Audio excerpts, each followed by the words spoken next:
Hey friends, welcome back my YouTube channel के drama music. आज के इस वीडियो में मैं डिस्क्राइब करूंगी Legend of the Blue Sea के एपिसोड नंबर 6 को। लेकिन एपिसोड शुरू करने से पहले मैं आपको बता दूं, यदि अभी तक आपने हमारे यूट्यूब चैनल को सब्सक्राइब नहीं किया है तो प्लीज़ जल्दी से जाए और हमारे यूट्यूब चैनल को सब्सक्राइब कीजिए और बेल आइकन बजाना मत भूलिएगा, ताकि आपको इस चैनल पर आने वाले नए वीडियोस का अपडेट मिलता रहे।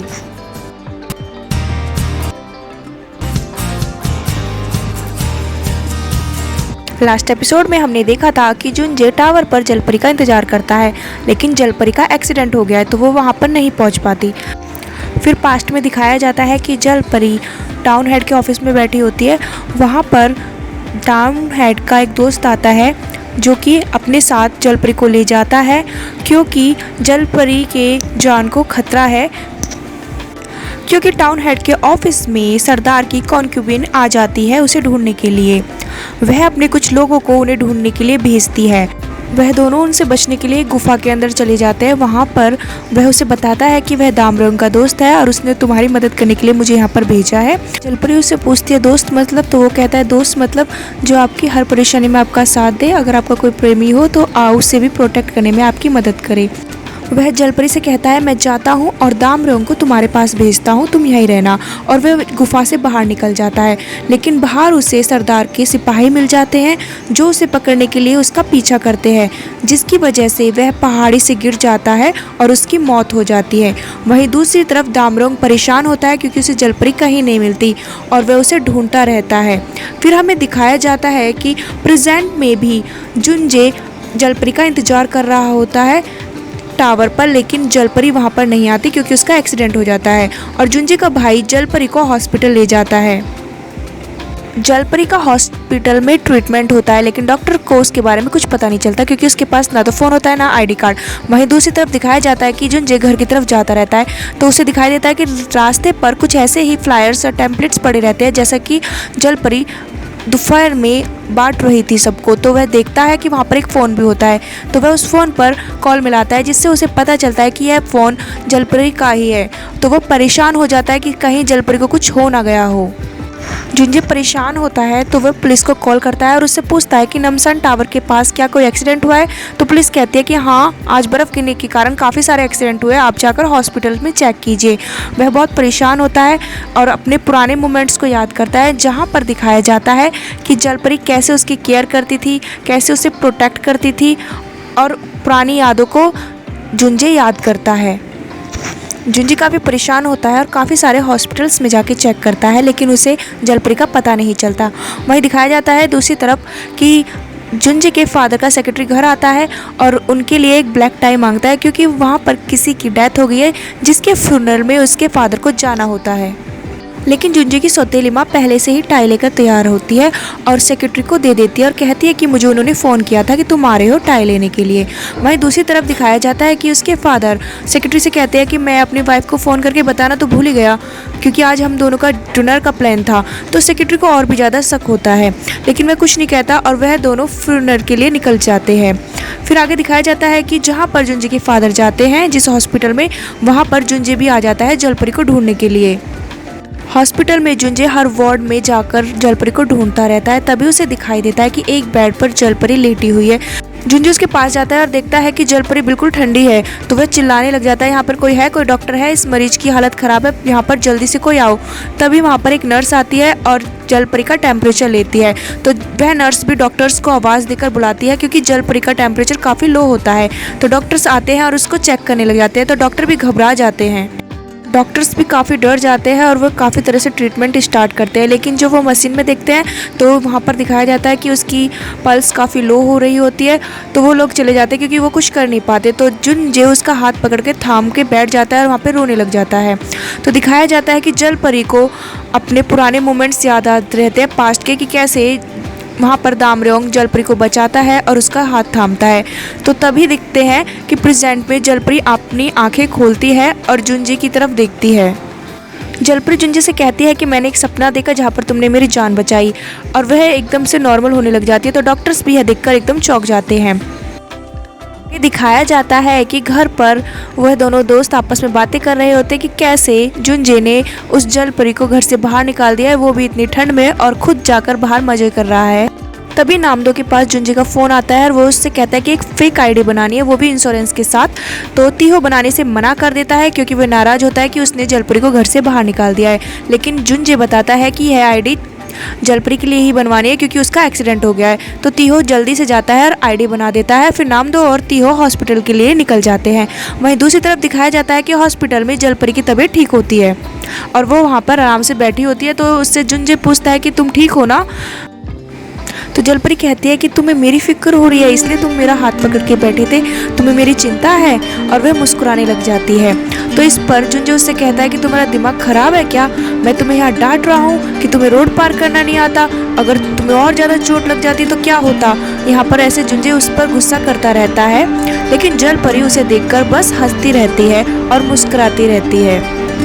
तभी दिखाया जाता है कि नामदो और तीहो भी वहाँ पर पहुँच जाते हैं। तो नामदो जुंजे को डांटने लगता है कि तुम उसे क्यों डांट रहे हो, ये सब तुम्हारी वजह से हुआ है, अगर तुमने उसे घर से बाहर नहीं निकाला होता तो आज जलपरी का एक्सीडेंट नहीं होता। नामदो जलपरी से उसकी कंडीशन के बारे में पूछता है कि क्या तुम ठीक हो। तो फिर जुंजे उनसे कहता है कि तुम लोग आईडी लेके आए हो, जाओ तुम लोग जाके फॉर्म भरो और बिल को चेक करो, मैं यहाँ पर सब कुछ संभालता हूँ। जब नामदो काउंटर पे होता है तो वह डॉक्टर्स की बात सुनता है, जहाँ पर डॉक्टर्स आपस में बातें कर रहे होते हैं कि कैसे जलपरी बच गई, ये एक चमत्कार से कम नहीं था। फिर आगे दिखाया जाता है कि पुलिस जुंजे के भाई से बात कर रही होती है और उससे कहते हैं कि तुमने ड्रिंक नहीं किया था और तुम पेशेंट को हॉस्पिटल लेके आ गए, तो इसलिए तुम पे कोई चार्जेस नहीं बनेंगे, लेकिन तुम पेशेंट की फैमिली से ज़रूर बात कर लो। तभी वहाँ पर जुंजे आ जाता है। तो जुंजे और उसका भाई दोनों साइड में जाके बातें करने लगते हैं। तो वहाँ पर जुंजे उससे कहता है कि तुमने उसे टक्कर मारी है, उस लड़की को। तो इस पर उसका भाई कहता है कि मैं तुम्हारा भाई हूँ, ऐसा कुछ भी नहीं है। तो इस पर जुंजे कहता है कि हम दोनों के बीच ऐसा कोई अच्छा रिलेशनशिप नहीं है जैसे कि दो भाइयों के बीच में होता है। जुंजे उसे पूछता है, बताओ क्या तुमने उस लड़की को कार से टक्कर मारी है। तो इस पर उसका भाई कहता है, मैंने उसे टक्कर नहीं मारी है, वो एकदम से अचानक से आ गई थी, एकदम से एक्सीडेंट हो गया। तो फिर जुंजे को याद आता है कि कैसे बचपन में उसके भाई ने उसकी फैमिली फ़ोटो को तोड़ दिया था और वहाँ पर भी ऐसे इनोसेंस बन जाता है ताकि उसके फादर जुंजे की सपोर्ट ना करके उसके दूसरे भाई की सपोर्ट करने लगे। वहाँ पर उन दोनों के बीच फाइट होती है जिसमें जुंजे को चोट लगती है, लेकिन जुंजे के फादर जुंजे की परवाह नहीं करते बल्कि अपने दूसरे बेटे की परवाह करते हैं, जिससे कि जुंजे को बहुत ही ज़्यादा बुरा लगता है और वह वहाँ से चला जाता है। जुंजे उसे कहता है कि तुम्हारे साथ कुछ भी कोइंसिडेंटली नहीं हो सकता, ये सब तुमने जानबूझ के किया है। तो इस पर उसका भाई कहता है कि देखो तुम मुझ पे बेबुनियाद के इल्जाम मत लगाओ, मैंने कुछ भी नहीं किया है और मैं उस लड़की को जानता भी नहीं हूँ, तो मैं उसके साथ ऐसे क्यों करूँगा। जुंजे से कहता है, वैसे तो तुम खुद ड्राइव नहीं करते, आज तुम खुद ड्राइव कर रहे थे, तो इसका मतलब है कि तुम बिना बताए कहीं कहीं जा रहे होगे। तो इस पर उसका भाई कहता है कि क्या तुम कोई कहानी या कोई स्टोरी, कोई नोवेल लिख रहे हो, बेबुनियाद की बातें मत करो। और वो वहाँ से जाने लगता है। तो जुंजे उसका हाथ पकड़ता है और उसे रोक लेता है। जुंजे से पूछता है कि क्या तुम्हें मेरे पीछे आदमियों को लगा रखा है मुझे ट्रैक करने के लिए और तुमने जानबूझ के उसे हिट किया, या फिर तुम्हारी माँ ने सब कुछ किया है। तो वो कहता है कि कुछ भी तुम्हारे मुंह में आ रहा है और तुम बोले जा रहे हो, मेरी माँ ऐसा क्यों करेगी और तुम हो कौन, तुमसे उन्हें क्या लेना देना। इस पर जुंजे कहता है, मैं अपने पापा का असली बेटा हूँ, ना कि तुम्हारी तरह उनका नकली बेटा। जुंजे उससे कहता है, तुम जाओ और अपना काम करो, मेरे पापा का नकली बेटा उनके असली बेटा होने का काम करो। जुंजे से कहता है कि आगे से मेरी नज़रों के सामने मत आना, और जुंजे वहाँ से जाने लगता है। तभी दिखाई देता है कि उसके भाई के पास उसके फादर का कॉल आता है, जिससे कि वह उससे पूछ रहे होते हैं कि बेटा तुम ठीक हो या नहीं। फिर दिखाया जाता है कि जुंजे के फादर और उसका सौतेला भाई एक साथ हॉस्पिटल से जाते रहते हैं। जुंजे के फादर का सेक्रेटरी जुंजे को वहाँ पर देख लेता है। पता है कि हॉस्पिटल में जलपरी को एक नॉर्मल वार्ड में शिफ्ट कर दिया जाता है, क्योंकि वहाँ पर कोई भी वार्ड खाली नहीं होता, इसलिए उसे बाकी सारे पेशेंट के साथ एक वार्ड में शिफ्ट कर दिया जाता है। जहाँ पर जलपरी नामदो से पूछती है कि क्या मुझे यहीं पर रहना पड़ेगा। तो नामदो कहता है, हाँ कुछ समय के लिए तुम्हें यहीं पर रहना पड़ेगा। तो इस पर जलपरी कहती है, अच्छा तो मेरी शादी हो गई है, तो अब सब लोगों के साथ मुझे यहाँ पर रहना पड़ेगा। इस पर डॉक्टर्स और बाकी पेशेंट उसे देखते रहते हैं और वो कहती है, मुझे पता है शादी क्या होती है, जब लोग एक साथ रहते हैं तो इसका मतलब शादी होती है। अब मेरी यहाँ पे शादी हुई है, फिर मेरी जुंजे के साथ शादी होगी। ये बात सुनकर सभी हंसते और हैरानी से उसे देखने लग जाते हैं, लेकिन जल परी इन सारी बातों को करती रहती है और काफ़ी खुश रहती है कि मेरी शादी हो गई है और इसके बाद मेरी शादी जुंजे से होगी। फिर डॉक्टर वहाँ पे कहते हैं कि इसके ब्रेन का एक्सरा कराओ, देखते हैं क्या हुआ है। वहाँ पर तियो भी होता है। वो तियो जब बाहर निकलता है रूम से तो एकदम स्माइल करके सोचता है कि ये कितनी क्यूट है। उसके मन में उसके लिए कुछ अच्छी फीलिंग्स आती हैं। फिर वहाँ पर एक लेडीज़ आती है जो कि सारे बाकी पेशेंट्स को खाना देती रहती है। तो जलपरी भी वेट कर रही होती है, लेकिन वह लेडीज़ जलपरी को खाना नहीं देती। तो जलपरी पूछती है क्या मुझे खाना नहीं मिलेगा। तो इस पर वो लेडी कहती है नहीं, हो सकता है कि कल तुम्हारी सर्जरी हो इसलिए तुम्हें खाना नहीं मिलेगा। तो जलपरी काफ़ी दुखी हो जाती है और फिर वह जुंजे को फ़ोन मिलाती है। जलपरी जुंजे से कहते हैं कि यहाँ पर सभी को खाना दिया गया है लेकिन मुझे खाना नहीं दिया गया और मुझे भूख लगी है। तो इस पर जुंजे उसे सर्जरी के बारे में समझाता है, लेकिन कुछ देर बाद जुंजे खुद डॉक्टर्स के पास कॉल करता है और कहता है कि आप ऐसे कैसे किसी पेशेंट्स को भूखा रख सकते हैं। अगर आपको उसकी सर्जरी करनी है तो आपको उसे पहले बताना चाहिए था, और लेकिन वैसे अगर वो ठीक है तो आपको सर्जरी करने की कोई ज़रूरत नहीं है। फिर अगली सुबह दिखाया जाता है कि हॉस्पिटल में जलपरी को उसका फेवरेट खाना दिया जाता है। तो वह बहुत खुश होती है और जुंजे को फ़ोन करती है और बताती है कि मुझे यहाँ पर खाना दिया गया है। जुंजे उसके रूम के बाहर ही खड़ा होता है और चुपके से उसे देखता रहता है, लेकिन उससे कहता है कि मैं बिज़ी हूँ तो मैं तुमसे बाद में बात करता हूँ। लेकिन जुंजे उसे चुपके से देखता रहता है और स्माइल करता रहता है। फिर जुंजे सोचता है कि मुझे क्या हो गया है, मैं इस लड़की के बारे में क्यों सोच रहा हूँ, ये तो मुझे परेशान करती है, लेकिन मैं इसे देखकर इतना खुश क्यों हो रहा हूँ। जुंजे हॉस्पिटल से बाहर जाता रहता है, लेकिन तभी उसे वहाँ पर अपने फादर के सेक्रेटरी मिल जाते हैं। फिर वो दोनों बैठकर एक साथ बात करते हैं, जहाँ पर उसका फादर के सेक्रेटरी कहते हैं कि तुम्हें अब घर आ जाना चाहिए और अपने पापा के साथ सुलह कर लेनी चाहिए। तो वहाँ पर जुंजे याद करता है कि बचपन में कैसे सेक्रेटरी उसकी मदद करते हैं और जब उसे चोट लगती है तो उसकी बैंडेज करते हैं।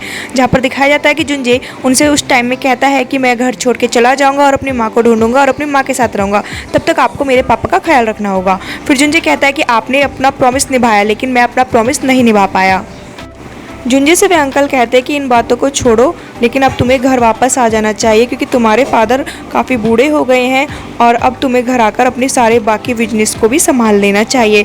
यह सब कुछ पीछे बैठे हुए चुपके से मादया सुनता रहता है। फिर दिखाया जाता है कि जलपरी हॉस्पिटल में काफ़ी एंजॉय कर रही होती है, सारे पेशेंट से बात कर रही होती है। तो वहीं दिखाया जाता है कि चासिया को नामदो बताता है कि जलपरी के ठीक होने से डॉक्टर्स काफ़ी हैरान थे। तो इस पर चासिया कहते हैं कहीं वो ज़ॉम्बी तो नहीं है। तो नामदो कहता नहीं वो ज़ॉम्बी तो नहीं है, लेकिन वो कोई प्रिंसेस ज़रूर है जो कि अपनी याददाश्त भूल गई है। इस पर चासिया कहते हैं प्रिंसेस और वो मुझे तो बिल्कुल नहीं लगती, मुझे तो वो एक गरीब लड़की लगती है। फिर वहीं दूसरी तरफ दिखाया जाता है कि जलपरी हॉस्पिटल में व्हील चेयर पर बैठकर घूमती रहती है। तो वो देखती है कि हॉस्पिटल के बाहर एक लेडीज़ एक होल्डर लेकर खड़ी होती है जिस पर लिखा होता है कि उसकी डॉटर की डेथ हुई है डॉक्टर्स की लापरवाही की वजह से, और वो वहाँ पर धरना कर रही है। तो तभी वहाँ पर एक कार आती है जिसमें से एक डायरेक्टर निकलता है जो शायद हॉस्पिटल का डायरेक्टर होता है, और वो उस लेडीज़ से कहता है कि तुम यहाँ पर धरना मत करो, यहाँ से चली जाओ, और काफ़ी सारी गलत बातें उससे कहता है और सिक्योरिटी से भी कहता है कि इसे यहाँ से भगा दो। यह सब कुछ वहाँ पर जलपरी सुन रही होती है और उससे गुस्सा आता है। तो वो वहाँ पर आती है और उस डायरेक्टर को एक लात मार देती है जिससे कि वह जाकर दूर पड़ता है। फिर दिखाया जाता है कि एक ऑफिस में सभी लोग बैठे होते हैं, वहाँ पे डायरेक्टर भी होता है और जलपरी और कुछ डॉक्टर्स होते हैं, जहाँ पर डायरेक्टर कहता है कि इसने मुझे लात मारी है। इससे बात को सुनकर डॉक्टर कहते हैं कि ऐसा कैसे हो सकता है, इसके पैर में फ्रैक्चर है, आप देख सकते हैं, ये आपको कैसे लात मार सकती है। डायरेक्टर डॉक्टर से कहता है कि इसी ने मुझे मारा है, विश्वास नहीं होता तो सीसीटीवी कैमरास में चेक करा लो, तुम्हें दिख जाएगा कि इसने मुझे कितनी तेज़ से लात मारी। तो मैं जाकर दूर पड़ा हूँ, मैं इसे जेल भेजूंगा और इसे जेल का खाना खाना पड़ेगा, ऐसे वो गुस्से में कहता रहता है। तो इस पर जलपरी पूछती है कि क्या हवालात का खाना टेस्टी होता है। तो डायरेक्टर को और भी ज़्यादा गुस्सा आ जाता है। तो डायरेक्टर कहता है क्या ये पागल है। तो इस पर वो लोग कहते हैं नहीं ये ऐसा नहीं है, हमने इसकी सारी रिपोर्ट्स चेक करी है, ठीक है। फिर दिखाया जाता है कि जलपरी जाती है और उस लेडीज़ से मिलती है, जहाँ पर वो लेडीज़ बताती है कि डॉक्टर की लापरवाही की वजह से कैसे उसकी बेटी की जान चली गई। उसकी बेटी काफ़ी अच्छी थी और वह बहुत खुश रहा करती थी, लेकिन डॉक्टर्स की वजह से उसकी जान चली गई। इसलिए मैं काफ़ी दुखी हूँ, बस मैं जानना चाहती हूँ कि असली वजह क्या है मेरी बेटी की मौत की। तो इस पर जलपरी कहती है कि तुम काफ़ी दुखी हो, अगर तुम चाहती हो तो मैं तुम्हारी याददाश्त मिटा सकती हूँ क्योंकि मेरे पास ऐसी ताकत है और पावर है। वो ऐसे उस लेडीज़ से कहती है, लेकिन वह लेडीज़ मना कर देती है और वो कहते नहीं, ये यादें मुझे बेशक दर्द और दुख दे, लेकिन मैं इन यादों को नहीं भुलाना चाहती क्योंकि इनमें कुछ अच्छी यादें हैं मेरी बेटी के साथ, जिन्हें मैं कभी भी भुलाना नहीं चाहती। वहीं दूसरी तरफ जुंजे और उसके दोस्त सीसीटीवी कैमरास में देखते रहते हैं कि किस तरह जलपरी उस डायरेक्टर को लात मारती है। तो वो कहता है कि ये डिजर्व करता है। तो जुंजे कहता है कि ऐसे लोगों को हमें सबक सिखाना चाहिए। तो इसके लिए वो एक प्लान बनाते हैं जिसके मुताबिक उस हॉस्पिटल के चेयरमैन का बेटा काफ़ी सालों के बाद वहां वापस आने वाला होता है और उसे लेने के लिए हॉस्पिटल के काफ़ी सारे लोग जाते हैं, लेकिन चेयरमैन फ़ोन करता है कि उसका बेटा डायरेक्ट हॉस्पिटल आने वाला है। फिर वहाँ पर दिखाया जाता है कि जुंजे उस चेयरमैन का बेटा बनकर हॉस्पिटल में आता है और डायरेक्टर से उसका फ़ोन लेता है कि उसे अपने फादर को कॉल करना है, लेकिन उसके फ़ोन को अपने फ़ोन से एक्सचेंज कर देता है। वह उस फ़ोन को तीहो को दे देता है। तीहो उसके सारे पासवर्ड्स को हैक कर लेता है और उसके कैबिन में घुस जाता है और उसके लैपटॉप से सारे सीक्रेट्स और सारे फ्रॉड के सबूतों को इकट्ठा कर लेता है। नामदो चेयरमैन के बेटे को एयरपोर्ट से लेता है और उसे शहर में घुमाता रहता है। हम देखते हैं कि जुंजे वहाँ पर उन सभी हॉस्पिटल्स वालों को उलझा के रखता है, लेकिन बाद में जुंजे उसे बताता है कि तुम्हारे खिलाफ हमारे पास सारे सबूत हैं। तो डायरेक्टर कहता है कि तुम लोग कौन हो और क्या चाहते हो। तो इस पर जुंजे कहता है कि हम चाहते हैं कि तुमने जिस लड़की पर केस किया है, एक तो तुम उस केस को वापस लो और जिनके साथ तुमने गलत किया है उनसे माफ़ी मांगो। फिर दिखाया जाता है कि डायरेक्टर जाता है और उस लेडीज़ और उस वॉचमैन से माफ़ी मांगता है और उस लेडीज़ को उसकी असली रिपोर्ट दे देता है। ये सब जुंजे और तैहू देखते रहते हैं, लेकिन वो सारे प्रूफ पुलिस को भेज देते हैं। वहीं दूसरी तरफ हॉस्पिटल वाले जलपरी से कहते हैं कि अब तुम्हें अपने घर जाना होगा। तो जलपरी कहती है मैं ज़्यादा खाना खाती हूँ इसलिए आप लोग मुझे घर भेज रहे हैं। तो डॉक्टर्स कहते हैं नहीं, तुम ठीक हो गई हो इसलिए तुम्हें अपने घर जाना होगा। तो लेकिन जलपरी कहती है मेरा तो घर है ही नहीं। फिर पीछे से जुंजे आता है और उससे कहता है चलो मेरे साथ हम अपने घर चलते हैं। जुंजे जलपरी को लेकर घर के लिए निकल जाता है। फिर जलपरी गाड़ी में बैठकर जुंजे से पूछती है कि फर्स्ट स्नो कब आएगा। तो इस पर जुंजे कहता है कि फर्स्ट स्नो आकर भी चला गया है, अब वो अगले साल आएगा।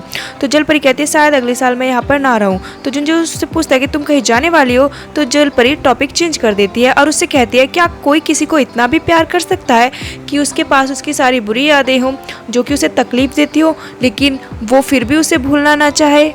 इस बात को सुनकर जुंजे को धुंधली सी याद आती है जहाँ पर उससे कोई आई लव यू कहता है, लेकिन जुंजे इसकी बातों को टाल देता है और कहता है ऐसा कुछ भी नहीं होता। जुंजे को रास्ते में स्नो पार्क का बोर्ड दिखाई देता है तो उसे एक आइडिया आता है और वो कहता है कि तुम्हें स्नो देखनी है तो चलो मेरे साथ चलो।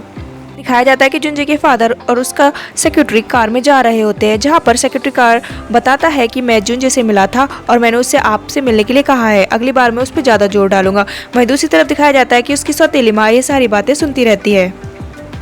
उसके फादर घर अंदर जाते रहते हैं तो वो उससे कहते हैं कि थैंक यू जुंजे को समझाने के लिए और प्लीज़ उसे समझाओ कि वो घर वापस आ जाए। जब सेक्रेटरी कार में वापस जाता है तो उसे वो छुपा हुआ रिकॉर्डर मिल जाता है जिससे वह समझ जाता है कि उसकी माँ को सारी बातों के बारे में कैसे पता चल जाता है और उसे उसकी सौतेली माँ पर शक होता है। तभी उसके पास मादया आ जाता है और मादया उसका भी खून कर देता है। जुंजे जलपरी को लेकर स्नो पार्क में पहुंच जाता है और वह वहां पर अपने कपड़े चेंज कर लेती है ताकि वह स्केटिंग कर सके। सभी लोग उसे देखने लग जाते हैं क्योंकि जलपरी काफ़ी खूबसूरत लगती है। फिर उसे वह शूज़ पहनाता है तो उसे याद आता है कि स्पेन में उसने भी ऐसे ही किसी को शूज़ पहनाए थे। तो वह जलपरी से पूछता है कि क्या मैंने ऐसे पहले कभी किया है, मुझे ऐसा लगता है कि मैं ये पहले भी कर चुका हूँ। फिर दिखाया जाता है कि वे दोनों काफ़ी इंजॉय करते हैं। जुंजे उसे स्केटिंग करना सिखाता है, लेकिन जब वो स्केटिंग कर रही होती है तो वो जुंजे से टकरा जाती है और वो दोनों गिर जाते हैं। दोनों वहाँ पर बर्फ़ में लेट जाते हैं और हंसने लग जाते हैं और इस मोमेंट को एंजॉय कर रहे होते हैं। तभी जुंजे जलपरी से कहता है कि मुझे कुछ कंफर्म करना है, क्या तुम कुछ कहोगी। तो इस पर पूछती है जलपरी क्या। तो जुंजे कहता है आई लव यू। इसी के साथ 6th एपिसोड को यहीं पर ख़त्म कर दिया जाता है। अब देखते हैं कि आगे क्या होगा और जलपरी क्या कहेगी, क्या जुंजे को सब कुछ याद आ जाएगा। सो गाइस, आगे की कहानी जानने के लिए आप हमारे चैनल को सब्सक्राइब करना मत भूलिएगा और प्लीज़ इस चैनल को सब्सक्राइब कीजिए और अगर वीडियो पसंद आए तो इसे लाइक एंड शेयर भी ज़रूर कीजिए।